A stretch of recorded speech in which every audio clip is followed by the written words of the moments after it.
cops and report it, and we'll get a show for this. We'll get a show for this. You guys want to call the cops on the air and report this disturbance? I'll do the talking. Yes. What's going on? Because I can't find me the sheriff's department for this region. You can just 911. I came for the fucking best episode in PKA history. Okay, we're calling the cops. This is exciting. Do you have to give the cops your name? I don't give them my phone number. Dude, why Let's are you worried? Let's do it from Skype. They'll have your phone because number then they might come over here and start talking to me, and I don't want to be talked to. I'm not going to be a witness of any kind. What if I end up having to report a crime? They're going to come ask you about it, I would think. Yeah, they'll come talk to me. Well, you can do anonymly, right? Yeah, and record that's an amazing idea. I don't know if we can record a sheriff's department though. I'll check. Radio. Yeah, we record it. Yeah, you can. Yeah. I'm pretty sure. All right, give me the sheriff's department's number. Give me. Tell them. You have reached the Metro Crime Stoppers tip line. Please stay on the line, and the next available operator. You think it's hard to get through at Walmart when you just want Call of Duty? Try to report a crime in Denver. They're stabbing. All right, now imagine right now that they're trying to kick my door in, and I don't have a gun, and I'm just. I'm sure they'll answer any minute. This is why you need a gun in America.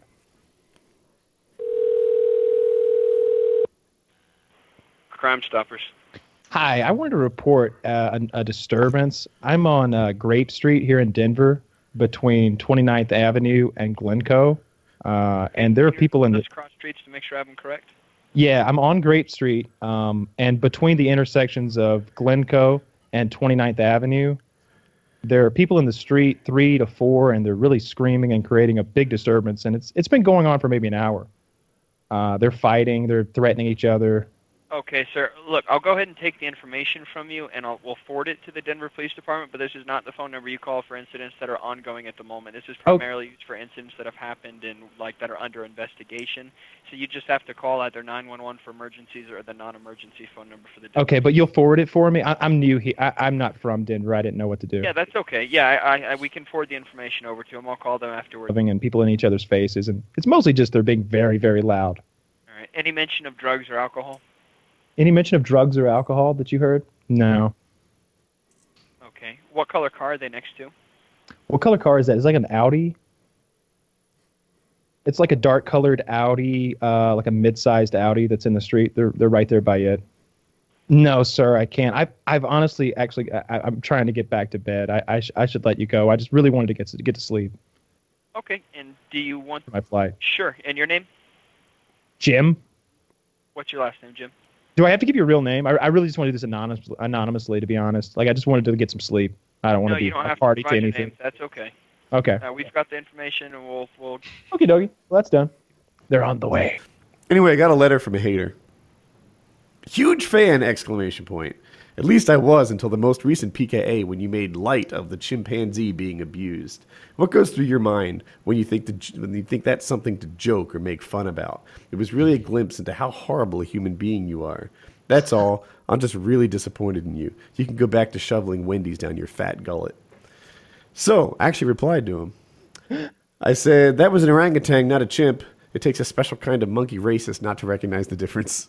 Yeah, first of all, fuck that guy. Like, we'll make light of anything. Like, Right? wait till next week when I solid up my whole bit about that 6-year-old being abused by her grandma who would pretend to be a witch and suspend her from the ceiling with a leash while telling their creatures from upstairs we're going to come and eat her. You can make light of anything. The Holocaust, abortion, we do it all the time. Yeah, I had that abortionist joke 2 weeks ago. I don't get who takes the show serious, right?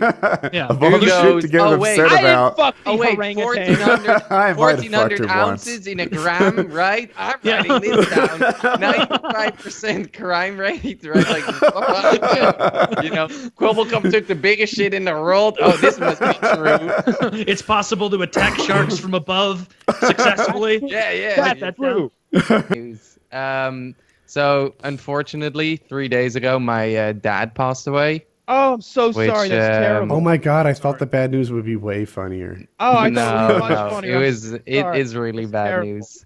Oh, I'm so In 20 minutes, the police should be there around now. Kyle, did the police come? It's a good thing that no one's like pounding my door down trying to get in, because they'd have murdered me, raped my dead body, and then rifled through my belongings effectively and fled the scene and went to IHOP by now. They'd be gone. Oh, IHOP. That reminds me. All right, so the other night, playing Magic. We've been playing maybe 3 or 4 hours. This is a couple nights ago, and it was time for third, fourth meal. I'm not sure which. You lose count, and I wasn't that hungry, but I was like, "Oh, you're ordering? Yeah, sure. Give me one of these things and one of those things and a drink." And Chiz was going to order IHOP. That's the beauty of this. That like you get things delivered that don't normally get delivered. I probably got that across by now, but IHOP delivered. And so I'm like, yeah, give me the sampler with the pancakes and the bacon and the eggs. And he's like, we're all figuring out how we want our eggs cooked, Everybody's getting the sampler platter. 20 minutes, no breakfast.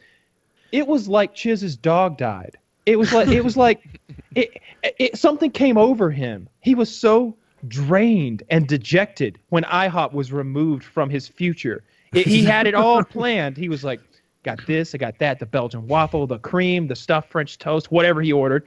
And then all of a sudden, it was that idea was taken away. Oh, we were like, you want to come play Magic? He's like, no.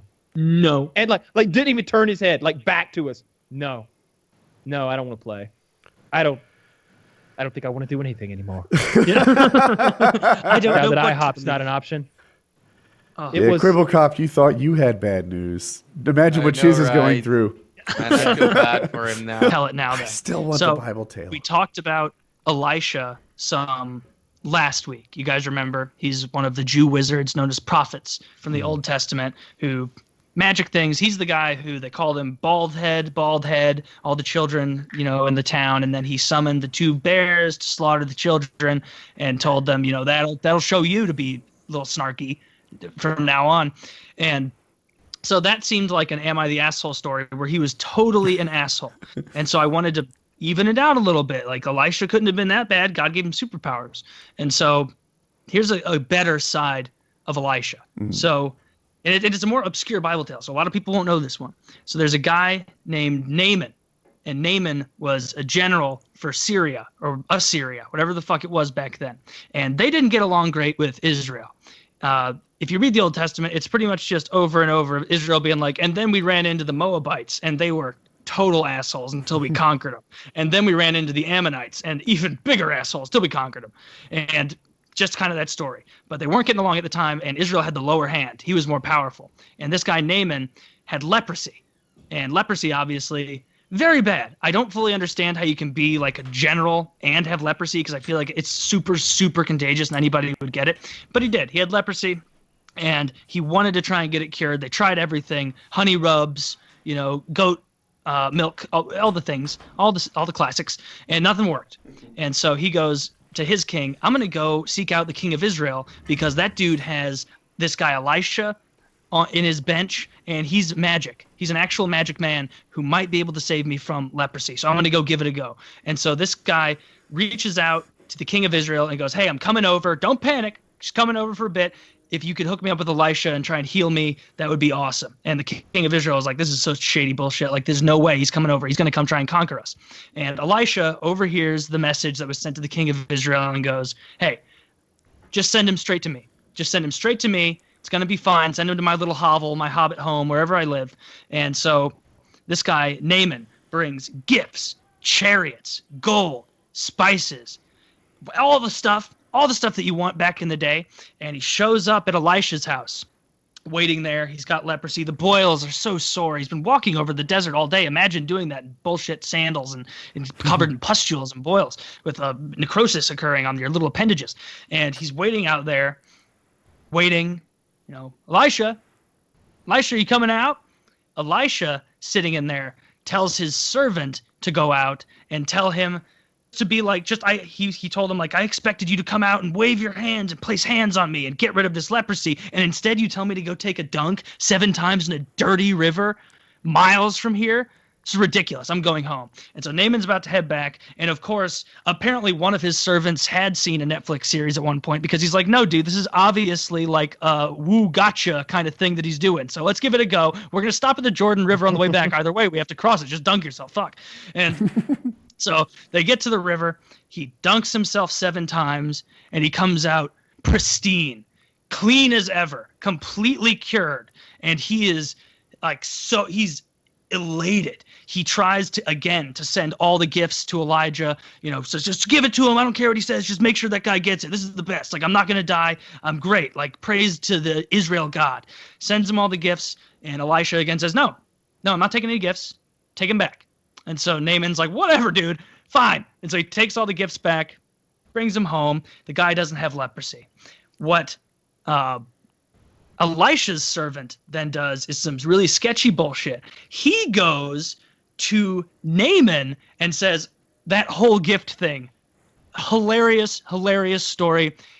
He thought that you wanted a gift from him, and he said he didn't have one, but we definitely want all those gifts. We want all of them. All those gifts you brought the other day, I'll lead him back there. I'll bring him back, okay? And Naaman's like, okay, cool. Yeah, I trust you. You just saved my life, so take it. Take the chariots and the gold and whatever, and keep it.